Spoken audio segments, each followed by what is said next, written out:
हे student, स्वागत है आपका फिर से एक बार मेरे यूट्यूब चैनल में। आज मैं आपके साथ ज्योग्राफी के एक न्यू चैप्टर के साथ प्रेजेंट हूँ। नाम है जियोमॉर्फिक प्रोसेसेस। ये क्लास 11th ज्योग्राफी का चैप्टर है। India fundamental geography class 11th की जो एनसीईआरटी है उसका ये चैप्टर है। जियोमॉर्फिक प्रोसेसेस का मतलब होता क्या है? जियो मतलब भू एंड मॉर्फिक मतलब आकृति। तो अगर हम हिंदी में देखें तो इसको हम क्या कह सकते हैं? भू आकृतिक प्रक्रियाएं। प्रोसेस का मतलब प्रक्रियाएं।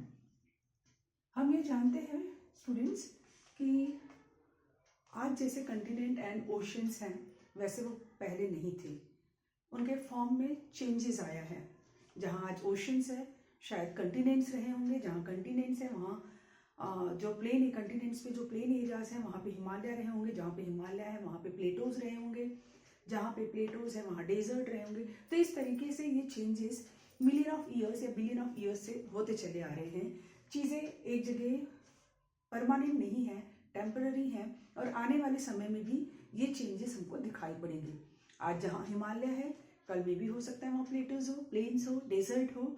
ये आने वाली सिचुएशन में हो सकता है क्योंकि हमेशा चेंजेस होते रहते हैं। और ये जो चेंजेस हैं भू आकृति मतलब जो अर्थ की क्रस्ट पे ये जो चेंजेस होते हैं अर्थ की क्रस्ट पे होते हैं बच्चों, ये भी याद रखना। जो लिथोस्फेरिक लेयर है उस पे होते हैं। तो ये जो चेंजेस होते हैं ये चेंजेस दो प्रोसेस की या दो फोर्सेस की वजह से होते हैं। एक है आपका इंडोजेनिक प्रोसेस और दूसरा है एक्सोजेनिक प्रोसेस। इंडोजेनिक प्रोसेस जो है वो इंटरनल होता है, मतलब क्रस्ट के अंदर या लिथोस्फीयर के अंदर जहाँ पे हमारा मेंटल पोर्स है, जहाँ पे टेक्टोनिक प्लेट्स पाई जाती हैं, उसके अंदर जो चेंजेस या जो मूवमेंट्स होते हैं उसकी वजह से जो अर्थ क्रस्ट पे चेंजेस देखने को मिलते हैं उसको हम इंडोजेनिक प्रोसेसेस बोलते हैं या इंटरनल फोर्सेस भी बोलते हैं। अब एक्सोजेनिक प्रोसेसेस में क्या आता है? इसको एक्सटर्नल फोर्सेस की वजह से ये होता है, ये बाहरी होता है, एक्सटर्नल फोर्सेस की वजह से होता है। एक्सटर्नल फोर्सेस जैसे बाहर सनलाइट है, हम अर्थ के ऊपर अगर अर्थ की क्रस्ट पे देखें तो सनलाइट, विंड, प्रेसिपिटेशन, टेम्परेचर, इन सब की वजह से भी अर्थ के लैंड फॉर्म में चेंजेस देखने को मिलते हैं। तो वो एक्सोजेनिक प्रोसेस में आते हैं।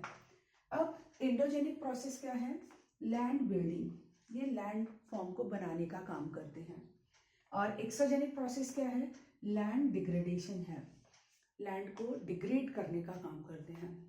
जैसे हवा है, हवा की वजह से या विंड की वजह से सॉइल जो है वो एक जगह से दूसरे जगह डिपॉजिट हो जाती है। और हवा क्या है? हमको एटमॉस्फेयर में देखने को मिलती है, बीनीथ द अर्थ, या जो मेंटल पोर्शन है अर्थ का वहाँ पर तो हम नहीं देख सकते या फील कर सकते हैं।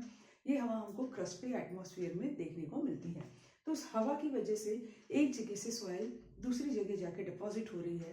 तो जहाँ से वो सॉइल हट रही है वहाँ का लैंड डिग्रेडेशन या सॉइल डिग्रेडेशन होता है। इंडोजेनिक प्रोसेस दो टाइप्स से होते हैं।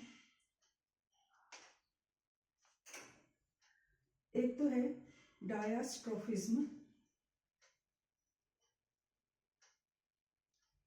दूसरा है वल्केनिज्म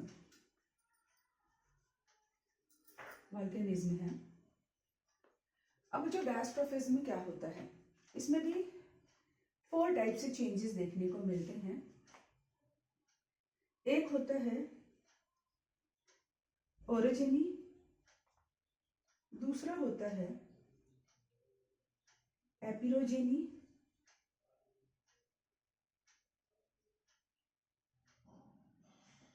तीसरा अर्थक्वेक और चौथा इसमें आता है टेक्टोनिक।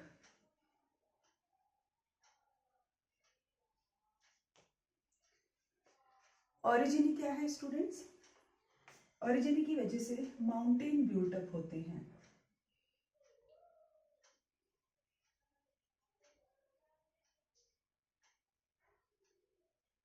मतलब अर्थ के नीचे जो कुछ मूवमेंट्स हुए हैं उस मूवमेंट की वजह से अगर अर्थ क्रस्ट पे माउंटेन बिल्टअप हो जाते हैं तो उस प्रोसेस को ओरोजेनी कहा गया है।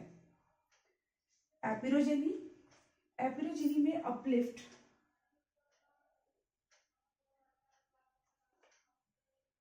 मूवमेंट देखा गया है अर्थ क्रस्ट पे।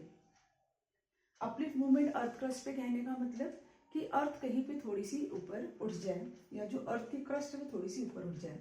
स्टूडेंट, क्या हमको अर्थ पे सभी जगहों पे ऐसे प्लेन एरियाज देखने को मिलते हैं? नो, कहीं कहीं अर्थ पे हमको क्या है, अपने आसपास ही आप देख लीजिए, जो लैंड है वो कभी कहीं पे ऐसे थोड़ा सा अपलिफ्ट हुई है, कहीं पे ऐसे डाउन में होगी, कहीं फिर अगेन अपलिफ्ट होगी। मतलब हिली एरिया या माउंटेन एरिया नहीं है, बट थोड़ा सा स्ट्रक्चर में चेंजेस या अपलिफ्टमेंट देखने को मिलता है। ये फॉल्ट या ये जो अपलिफ्टमेंट है वो जिस प्रोसेस से होता है वो एंडोजेनिक प्रोसेस में आता है और उसको एपिरोजेनी नाम दिया है ज्योग्राफी लैंग्वेज में। फिर आता है अर्थक्वेक, सॉरी यहाँ स्पेलिंग मिस्टेक हो गई है, अर्थक्वेक। अब अर्थक्वेक की वजह से भी अर्थ के क्रस्ट में चेंजेस देखने को मिलते हैं। अर्थक्वेक में इसके पहले की जो प्रीवियस चैप्टर्स हैं उसमें आपने पढ़ा होगा कि प्राइमरी वेव्स होती हैं, सेकेंडरी वेव्स होती हैं और सरफेस वेव्स होती हैं। और इसमें सबसे ज़्यादा जो डिस्ट्रक्टिव वेव्स होती हैं वो सरफेस वेव्स होती हैं। सरफेस वेव जहाँ पर हम रहते हैं वो वेव, वहाँ पे जो वेव्स आती है उसको सरफेस वेव्स बोला जाता है। अब सोचिए स्टूडेंट, हम इस सरफेस वेव्स पे हैं और यहाँ पे अगर कोई बिल्डिंग है, कोई माउंटेनियस एरिया है, कोई प्लेटो एरिया है, तो जब अर्थक्वेक आएगा तो क्या ये इसी तरीके से रहने वाला है? नहीं, डिस्ट्रॉय हो जाएगा और इसके फॉर्म में कहीं ना कहीं चेंजेस हमको देखने को मिलेंगे। ये जो हिली एरिया है, अगर अर्थक्वेक आया तो ये क्या है, टूट फूट हो जाने के कारण धीरे धीरे प्लेन एरिया में या थोड़ा सा अपलिफ्टमेंट हमको देखने को इसमें मिल सकता है। तो ये अर्थक्वेक की वजह से अर्थ क्रस्ट पे चेंजेस या उसके स्ट्रक्चर में चेंजेस देखने को मिलता है। फिर हम बात करते हैं tectonic plates. Tectonic plates previous chapter में भी हमने पढ़ा। टेक्टोनिक प्लेट्स की वजह से कन्वर्जन बाउंड्री, डाइवर्जन बाउंड्री और ट्रांसफॉर्म बाउंड्री बनती है। कन्वर्जन बाउंड्री हम किसको बोलते हैं स्टूडेंट्स? जब दो प्लेट्स, अर्थ के नीचे जो मूविंग दो प्लेट्स हैं वो आके एक दूसरे से टकरा जाती हैं। जब एक दूसरे से वो टकराती हैं तो एक प्लेट क्या होगी, ऊपर की तरफ उठ जाएगी और दूसरी उसके नीचे सबडक्ट हो जाएगी। तो जो प्लेट ऊपर की तरफ उठेगी वो कहीं ना कहीं हिमालय या फिर प्लेटोज या माउंटेन्स इसका निर्माण करती है। जैसे हम बात करें हमारे नदर्न पार्ट ऑफ इंडिया में, इस तरफ जो हिमालय बने हुए हैं वो कन्वर्जन बाउंड्री का ही रिजल्ट है, प्रीवियस चैप्टर में हमने पढ़ा हुआ है। फिर टेक्टोनिक प्लेट्स में अगर डाइवर्जेंट होता है, डाइवर्जेंट, एक प्लेट इस तरफ खिसक गई और दूसरी इस तरफ खिसक गई, तो बीच में क्या हो जाता है, गैप आ जाता है और इस गैप को वजह से यहाँ पे ट्रेंच बन जाता है और इस ट्रेंच में कहीं ना कहीं वाटर फिलअप हो जाता है या वाटर भर जाता है या कभी कभी दरारें भी आ जाती हैं या यहाँ से वॉल्केनो का इरप्शन भी हो जाता है। तो जब वॉल्केनो का इरप्शन यहाँ से होगा तो ये वॉल्केनो में से जो भी मैग्मा या लावा निकलेंगे वो आसपास यहाँ डिपॉजिट होते जाएंगे और नई क्रस्ट बनाते हैं। तो इस तरीके से अगेन अर्थ क्रस्ट में चेंजेस देखने को मिलता है, उसके स्ट्रक्चर में चेंजेस देखने को मिलता है। ट्रांसफॉर्म बाउंड्रीज, दो प्लेट्स हैं, दोनों ऐसे पैरेलल हैं और एक प्लेट अगर उसमें से मूव कर जाए, घर्षण कर जाए, आगे पीछे हो जाए, तब भी क्या है, स्ट्रक्चर में कहीं ना कहीं चेंजेस देखने को हमको मिलता है। तो ये डायस्ट्रोफिज्म में ये 4 प्रोसेसेस होते हैं जिसकी वजह से अर्थ क्रस्ट में या अर्थ क्रस्ट के फॉर्म में चेंजेस देखने को मिलते हैं। अब दूसरे एंडोजेनिक प्रोसेस में आता है वॉल्केनिज्म। वॉल्केनिज्म वॉल्केनो से बनने के कारण होते हैं। अब क्या डिफरेंस है वॉल्केनो एंड वॉल्केनिज्म में? क्यों वॉल्केनो ना कह के हमने वॉल्केनिज्म बोला? तो वॉल्केनो क्या है स्टूडेंट? एक स्ट्रक्चर है